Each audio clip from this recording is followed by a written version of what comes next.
करने की ताकत दे। एक बात और आपको कहना चाहूंगी कि आज आपकी भीड़, ये भीड़ देख के ऐसे लग रहा है कि इलाहाबाद में बदलाव होने जा रहा है।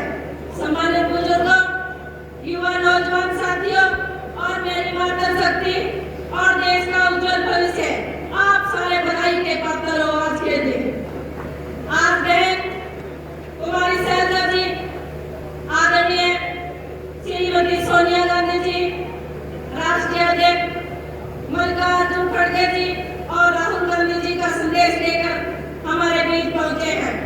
मुझे पता है आप लोग 10 बजे से यहाँ पे बैठे हो। मैं आपके और बहन शैलजा जी के बीच में समय नहीं लूंगी, क्योंकि 2-4 बातें ही आपसे मैं साझा करूंगी। बहन जी, मैं पिछले दिनों से जब आपके आने का निमंत्रण देने के लिए हल्का के सभी गांव में गई, तब और आज भी आपने आने से पहले मेरे हल्का के लोगों ने मुझे आपसे एक बात कहने के लिए बोला था। तब मैंने लोगों को यही कहा था कि उस दिन जब रैली होगी वो बात मैं आपके सामने कहूंगी और खुले मन से कहूंगी। तो बहन जी, इलाहाबाद के लोग चाहते हैं कि आप शिक्षा से लोकसभा चुनाव लड़ो। बुजुर्गों, मेरे साथियों और आज की युवा शक्ति, एक बार हाथ खड़े करके बताइए कौन कौन चाहता है कि बहन कुमारी शैलजा जी चुनाव लड़े। धन्यवाद। बहन जी, मैं हमेशा से इलाहाबाद के लोगों के बीच रही, लोगों के सुख दुख में शामिल होती रही। हल्के में ऐसा कोई परिवार नहीं जो हमारे साथ उनका लगाव ना हो, लेकिन पिछले 1 साल से मैं लगातार इलाहाबाद के लोगों के बीच में रह रही हूँ। मैंने पूरे हल्के में जाकर लोगों की परेशानियों को नजदीकी से समझा है। हमारे इलाहाबाद हल्के की सबसे बड़ी समस्या है कि हमारा आधा हल्का सेम ग्रस्त है और आधा जो हमारा हल्का है वो टेल पे पड़ता है। इसमें हमारा जो किसान है उसकी इतनी दुर्दशा है कि आज के दिन वो समझ नहीं सकता। इसके साथ इलाहाबाद में रोजगार व शिक्षा पर पिछले सालों में कोई भी ध्यान नहीं दिया गया। आप सबको बताएं, केंद्र सरकार ने अपने कुछ चहेतों उद्योगपतियों को फायदा पहुंचाने के लिए कृषि के 3 काले कानून बनाए, जिसके बदले 750 से ज्यादा किसानों ने अपनी शहादत देकर इस नकमी सरकार को झुकने पर मजबूर किया। आज जब किसान ने दोबारा अपनी बात सरकार के सामने रखनी चाहिए, तो किसानों को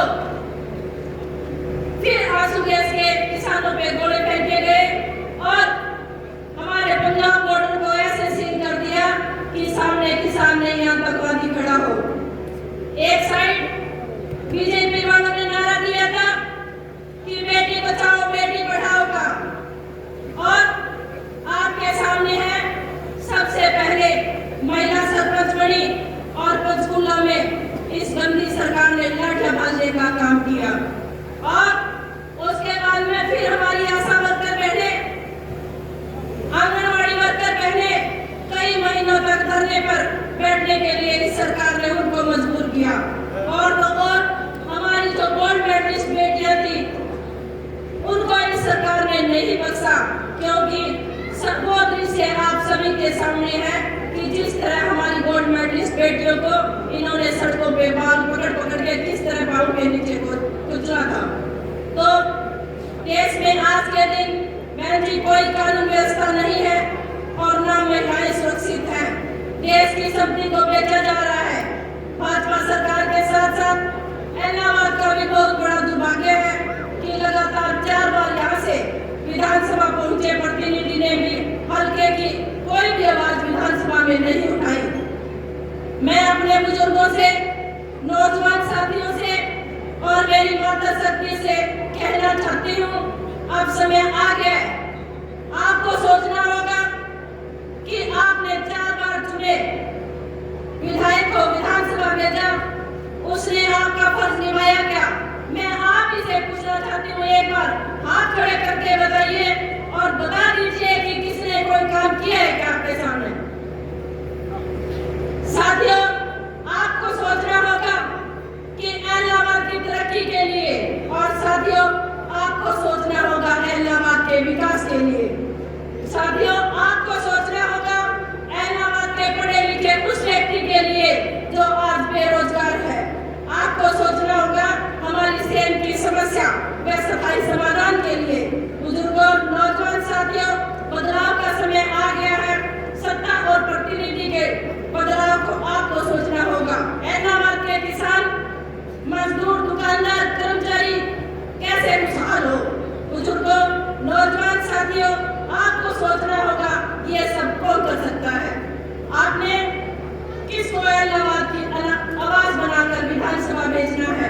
साथियों, ये लोग जात पात के नाम पे, धर्म के नाम पे लड़वा कर अपनी राजनीति रोटियां सेकते हैं। अब तक ये लोग आपके बीच में नहीं आए, पर मैं एक बात आपको बताना चाहूंगी कि चुनावी वर्ष है और ये बरसाती मेंढक की तरह अब आपके पास आएंगे। हर तरह की नई नई योजनाएं लाई जाएंगी, आपको बहलाने फुसलाने का काम करेंगे, तरह तरह की योजनाएं लाने का काम करेंगे, आपको लोग लालच देंगे, लेकिन अब आपको इनके बहकाव में नहीं आना। एक वोट के अधिकार के अलावा इस तानाशाही सरकार ने हमारे पास कुछ नहीं छोड़ा। और एक बात और बताना चाहती हूँ कि दोबारा ये चूक अपने आप से होती है तो दोबारा ये जनता, ये भाजपा सरकार है, वो हमसे अपने वोट का अधिकार भी छीनने का काम करेगी और दोबारा इलेक्शन भी नहीं होगा।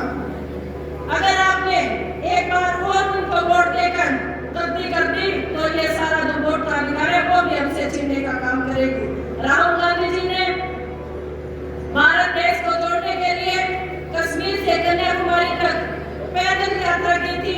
इस संदेश को आगे बढ़ाते हुए भाईचारे की मिसाल छत्तीस बिरादरी की नेता हमारी बड़ी बहन कुमारी सैलजल जी ने भी पूरे प्रदेश में कांग्रेस संदेश यात्रा निकाली ताकि लोगों का आपस में भाईचारा बना रहे। बुजुर्गों, मेरी माता शक्ति और मेरे युवा नौजवान साथियों, भाजपा के अन्याय का समाप्त हो चुका है, इनका पाप का घड़ा भर चुका है।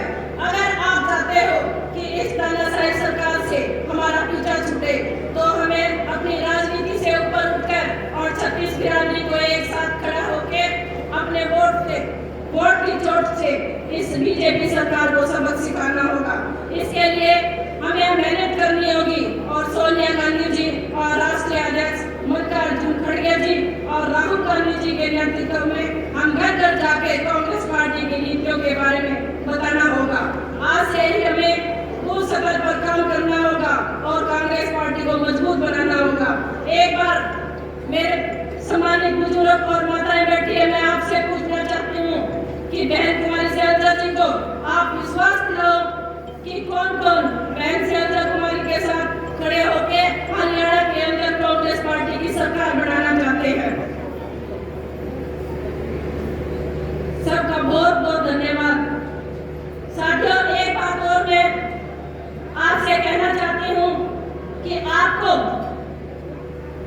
इस पर विशेष ध्यान देना होगा, क्योंकि हमारे प्रदेश में लोकसभा चुनाव